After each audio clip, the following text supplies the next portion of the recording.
If you are a fan of the Netflix hit Griselda, you may have taken note of a classic yacht used as a setting for a key moment in the series.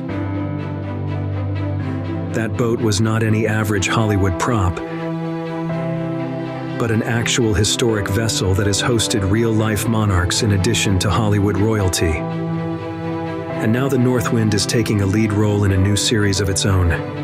Raise the Northwind charts a course from the scrap heap of history to another 100 years on the seven seas. And the crew bringing the boat back to life is looking for a restoration of sorts as well.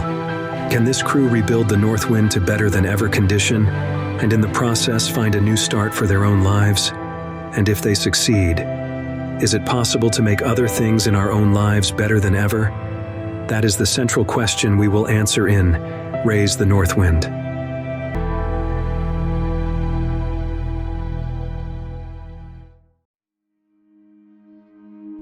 The Northwind. It started out as just an idea, some scribbles on paper, one man's dream of a graceful vessel to carry him across the frothy waters of the Jazz Age. The renowned naval architects, Cox and Stevens, would assume the task of shaping the idea into a sleek fantail, beautiful to look at but capable enough to become the stuff of legend.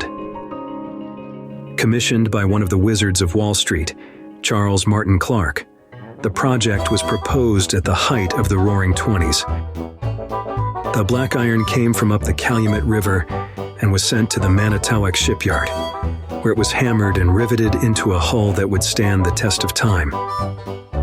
The Manitowoc was best known for making submarines for the Navy and the ferries, scows, and tugs that plied the Great Lakes. Hull 255 was one of just 2 private yachts the yard would ever produce. The Northwind was built for a moment when it seemed the party would never end. But by Halloween of 1930, the day she was splashed into a tributary of Lake Michigan, the curtain had already come down on the go-go 20s, and the roar of the Jazz Age had given over to the dull grind of breadlines, dust bowls, and desperation, the Great Depression. Charles Martin Clark's firm Dun & Bradstreet continued to thrive, however, and he sailed the Northwind until 1938, when she was purchased and taken across the North Atlantic for her next big adventure, a world at war. Pressed into service by the British Admiralty, the Northwind was fitted with guns and patrolled the stretch of the Thames that borders Westminster and provided an occasional break from the war for England's most famous landscape artist. Here on the Thames, final preparations are made for the cruise of the floating showroom, the motor yacht Northwind. In foreign ports, she will act as marine ambassador of Britain's textiles, export trade following her wake. Following the war, the Northwind became a floating ambassador for the British fashion industry. The multi-year global tour is rumored to actually serve as a cover for an MI6 fact-finding mission. Her Royal Highness Queen Elizabeth came on board to bestow her stamp on the adventure. Rumor also has it, the Northwind was a setting for a bit of scandal, acting as one of the secret liaison spots in the Profumo affair that shook the British government to the core. London's Big Ben marks the time of crisis in Prime Minister Macmillan's Conservative government. It was rocked by a scandal that saw the War Minister resign, and Mr. Macmillan is forced to go before the House of Commons to explain his cabinet's role in the affair.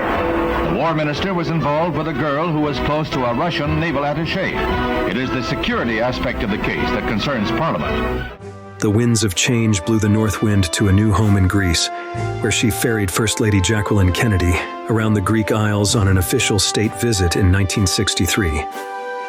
In his books detailing his life protecting the First Lady, Secret Service agent Clint Hill notes, "The Northwind was where Mrs. Kennedy first met Greek shipping magnate Aristotle Onassis, whom she would later marry after the tragic assassination of the president later that year." Clint Hill was the man Mrs. Kennedy reached out to on the back of the presidential limousine on that fateful day in Dallas. The Northwind would sail on to become the property of Timothy Landon, who was gifted the boat in recognition of his role in the overthrow of the Sultan of Oman by his son Qaboos bin Said. Caboose went on to be the world's longest-serving ruler, while his military advisor and boyhood friend Landon would go on to become one of the wealthiest men in the United Kingdom.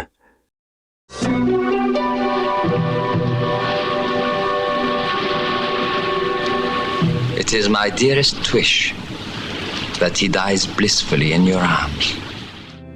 The Northwind has served as a setting for major Hollywood films before, and in the cleanup of the Exxon Valdez disaster in Prince William Sound.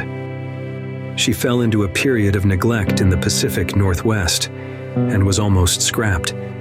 But this proud time traveler is being given a new lease on life. The Northwind is getting a major overhaul by a unique crew, restoring every inch of the boat and making her better than the day she first splashed in the water in 1930. And she is returning the favor.